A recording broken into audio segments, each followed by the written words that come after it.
Hello বন্ধুরা, কেমন আছো সবাই? আশা করছি সকলে ভালো আছো। প্রিয় বন্ধুরা, আজকে তোমাদের জন্য নিয়ে এলাম আরও একটি নতুন গল্প। আশা করছি তোমাদের দাঁড়িয়ে যাবে, তাই ভিডিওটা শুরু থেকে শেষ পর্যন্ত দেখো। আমি মোকতার হোসেন মিশু, বয়স 24, উচ্চতা 6 ফুট। 5 বছর আগে আর্মিতে ভর্তি হয়েছি, বর্তমান পোস্টিং রাঙ্গামাটি। বাড়ি রাজশাহী। বাড়িতে মা আর ছোট একটা বোন আছে। বাবা মোশাররফ হোসেন অনেক আগে মারা গেছে। আমি তখন 9-এ পড়ি আর ছোট বোনটা 5-এ। তখন থেকে মা নিজে সংগ্রাম করে সংসার চালিয়েছে। ঘরে বসে সেলাই মেশিন দিয়ে মানুষের কাপড় বানিয়ে বানিয়ে আমাদের ভরণ পোষণ করেছে। কিছু চাষের জমি ছিল, তাই রক্ষে না তো আমার চাচা কাকারা যেমন হারামি এক মুঠো ভাত তুলে দেওয়ার মানুষ ছিল না। নানা নানি দাদা দাদি অনেক আগেই পটল তুলেছে। মামা মামিরা কিছুটা সহযোগিতা করেছে, তাও নাকড়ার মতো করেছে, যাতে মা যা ভাগে পেত তা লিখিয়ে নিতে পারে। আমার ভোলি মা সরল মনে তা দিয়েও দিয়েছে। যা হোক, আমি কলেজে ভর্তি হয়েছি কেবলই, এমন সময় শুনলাম আর্মিতে লোক নিবে। মাকে বলে লাইনে দাঁড়িয়ে গেলাম। আমার নিজের উপর ভরসা ছিল, কারণ আমি মোটামুটি সব দিকেই ফিট। যেমন উচ্চতা তেমন বডি। মা বলে আমি আমার নানা মামাদের মতো হয়েছি, ঠিক পালোয়ান। বাবা কাকারা তো এক একটা টিনে, সব কয়টা শুধু বদের হাড্ডি। যা হোক, ভালোই ভালোই টিকে গেলাম। বাড়িতে খুশির ঢোল বেজে উঠল, সবাই বলা বলি করল, যাক ছেলেটা কাজে লাগলো, এখন যদি সোনালীর কষ্ট দূর হয়। হ্যাঁ, আমি আমার মার কষ্ট দূর করার জন্য কোনো দিকে না তাকিয়ে খেলাধুলা করার বয়সে চাকরিতে চলে গেলাম। গ্রামের বাড়ি হওয়াতে ভয়ের কিছু নেই, আশেপাশে তো কাকা চাচারা আছে। আমার বোন শারমিন আক্তার, বয়স 19, ইন্টার সেকেন্ড ইয়ারে পড়ে। বাবার মতো টিনে কাঠি। আমারই এমন মেয়ে পছন্দের না। মা সোনালী বেগম, বয়স মনে হয় 42 হবে, দারুণ দেখতে, এখনো যুবতী মেয়েদের সাথে পাল্লা দিতে পারবে। ফর্সা লাল টকটকে, মার দীঘল কালো চুল, ঘন মেঘের ভেলা, এত ঘন লম্বা চুল যে তা সারা পিঠ পেয়ে কোমর ছড়িয়ে নিচে নেমে যায়।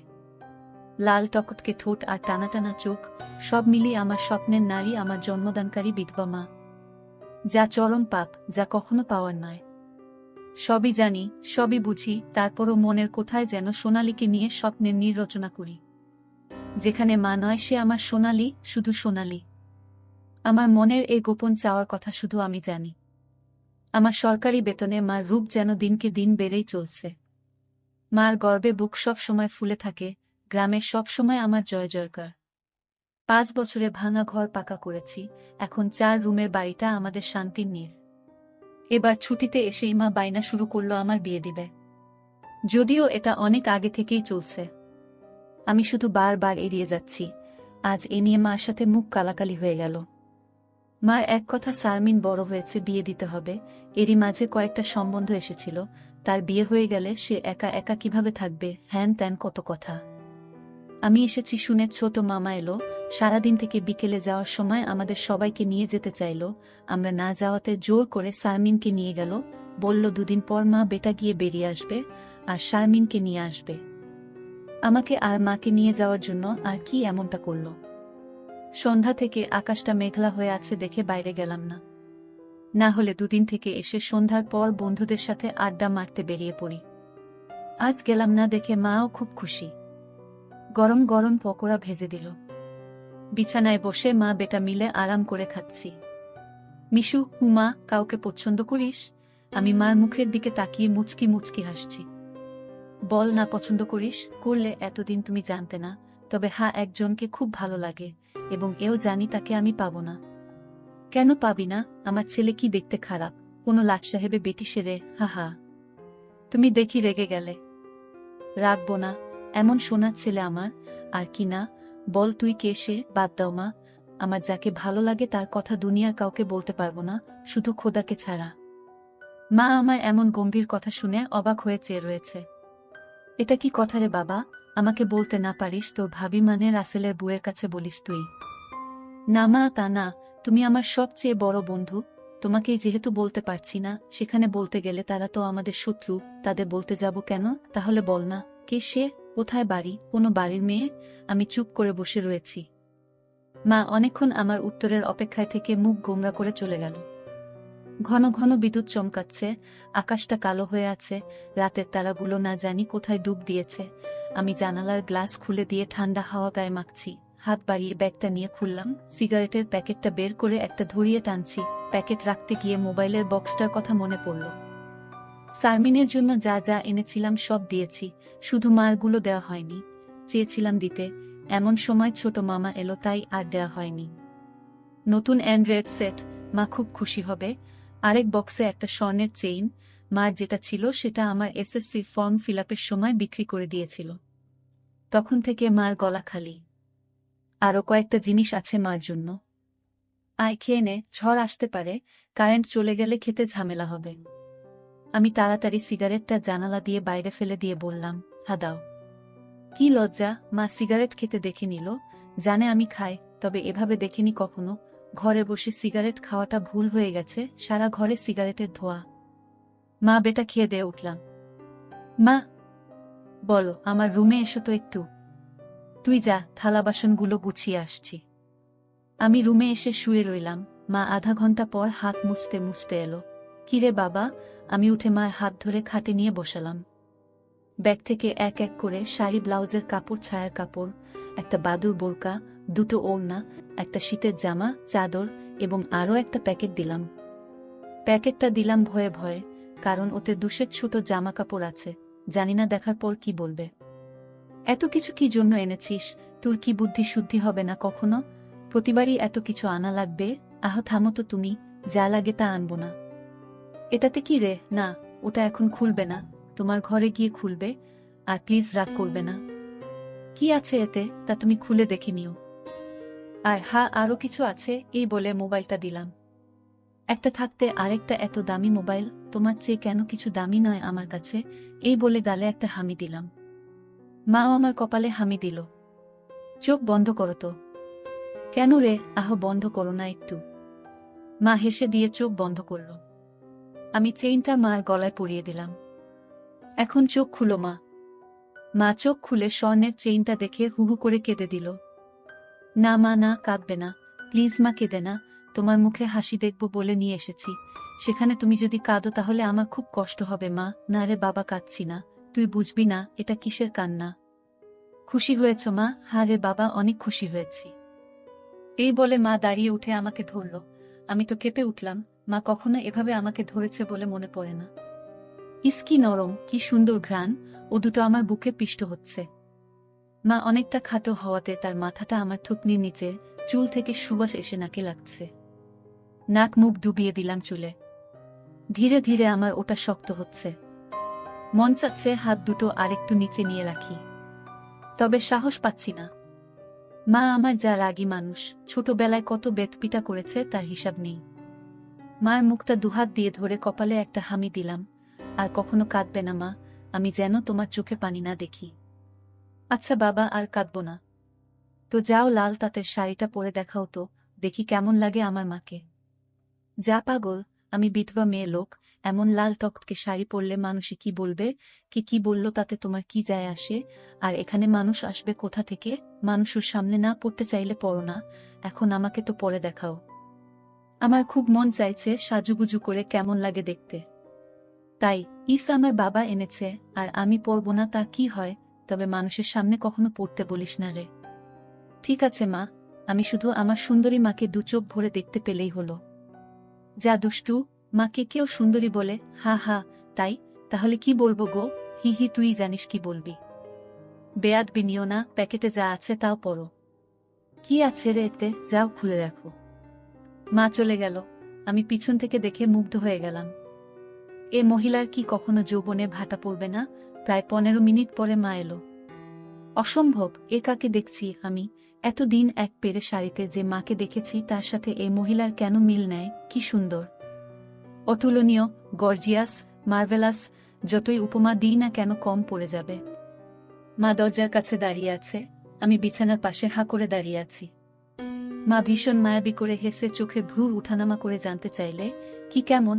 আমি ধীরে ধীরে মার সামনে গিয়ে দাঁড়ালাম। কি রে, কেমন হয়েছে? দারুণ মা, খুব সুন্দর, মনে হচ্ছে অ্যাঞ্জেল। যা দুষ্টু, মাকে এমন কমপ্লিমেন্ট দিতে হয়? আমার 10 পাস মা যে এমন কথাও বলতে পারে জানা ছিল না। সরি মা, বলে হাত ধরে বিছানায় নিয়ে বসালাম। আমি নিচে বসে মার কোলে মাথা রাখলাম। তুমি সব সময় এমন ভাবে থাকতে পারো না মা। মা আমার মাথায় চুলে হাত বুলিয়ে দিয়ে কি পাগলের মতো বলছিস? মানুষে দেখলে কি বলবে? তাহলে বলো, আমি যে কয়দিন থাকবো সে কয়দিন এমন করে সেজে থাকবে কেন রে? আমার খুব ভালো লাগে মা।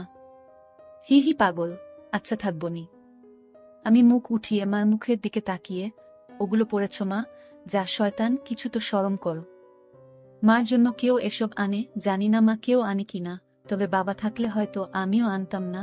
সে নেই দেখে মনে হলো আমার মার তো ভালো মন্দর খোঁজ রাখার কেউ নেই, তাই নিজেই রাখি। রাগ হয়েছ মা? না রাগ হয়নি, কিন্তু আর আনিস না। কেন মা, পছন্দ হয়নি?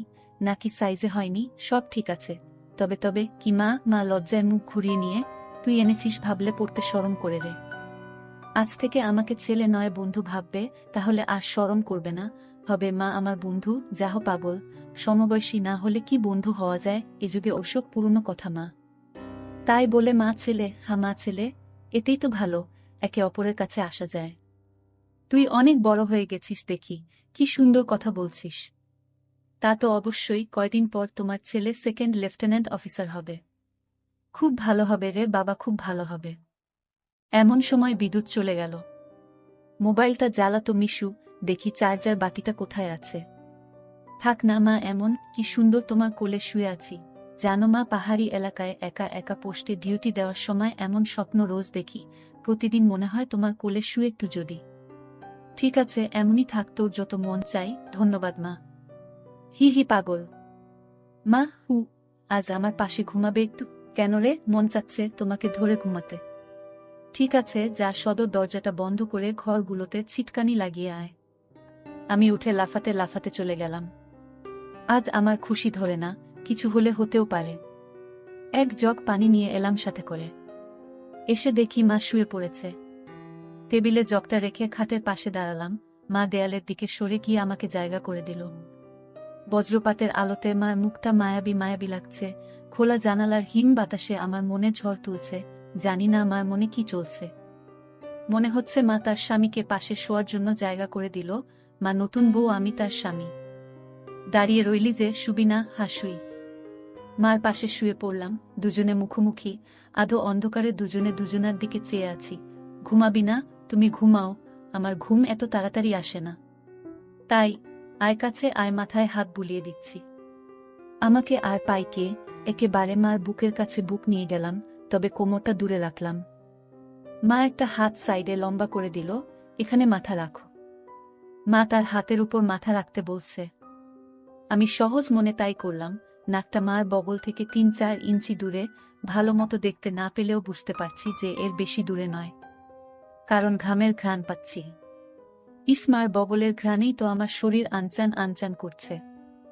মার বাম হাতের উপর শুয়ে আছি। মা ডান হাত দিয়ে মাথায় হাত বুলিয়ে দিচ্ছে, এতে করে আঁচল উঁচু হচ্ছে। আর যখনই বিদ্যুৎ চমকাচ্ছে তখনই ওগুলো দেখতে পাচ্ছি। নিজেকে কন্ট্রোল করা মুশকিল হয়ে পড়ছে। মিশু, হু, কাকে পছন্দ করিস বললি না তো? শুনলে রাগ করবে মা, তাই বলা যাবে না। কেন কেন, এমন কাকে তোর মনে ধরেছে যে শুনলে রাগ করব? বাদ দাও না মা, নিজেকে তোমার কাছে ছোট করতে চাই না তোমার মনে কষ্ট দিতে। তোর কথার তো আগা মাথা কিছুই বুঝছি না। নাইবা বুঝলে মা, হু। তোমাকে একটু ধরি। মা হিহি করে হেসে, ধর। কি সুন্দর ঘ্রাণ গো মা তোমার। যা শয়তান। আমি মার এমন আশকারা দেয়া কথায় সাহস পেয়ে তাকে চিৎ করে দিলাম। মন চাচ্ছে কোমরাটা উপর তুলে দিতে। মুখটা উঁচু করে হামি দিয়ে বললাম, আমি তোমাকে খুব ভালোবাসি মা। মা আমার মুখটা দুহাত দিয়ে ধরে, আমিও তোকে খুব ভালোবাসি রে সোনা। আমার ভালোবাসাটা অন্যরকম মা। কেমন রে? মা ছাড়া আরো অনেক কিছু।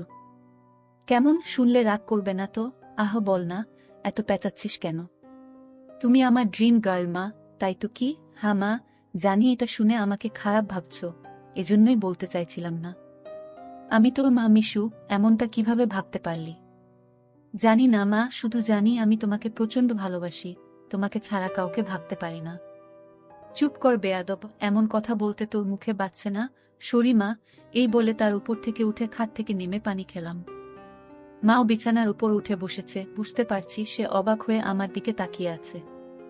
জানালার ধারে গিয়ে দাঁড়ালাম। বৃষ্টি থেমে গেছে, তারপরও আকাশ কালো হয়ে আছে। চাঁদ তারা কোথায় যেন লুকিয়ে গেছে আজ। ঠিক আমার হৃদয়ের মতো চারিদিকে অন্ধকার। এমন সময় কারেন্ট এলো। ঘরটা আলোকিত হয়ে গেল। আমি জানালাটা লাগিয়ে দিলাম, পর্দা ঝুলিয়ে দিয়ে ঘুরে দাঁড়ালাম। মা বিছানার উপর হাঁটুতে মাথা দিয়ে নির্বাক বসে আছে। ফ্যানের হাওয়া মার রেশমি চুলগুলো দোলা দিচ্ছে। মনে হচ্ছে নববধূ বসে আছে। মা মুখ তুলে আমাকে তার দিকে এক মনে তাকিয়ে থাকতে দেখে, এখনে আয়। আমি মার কাছে গেলাম। বস। বসলাম।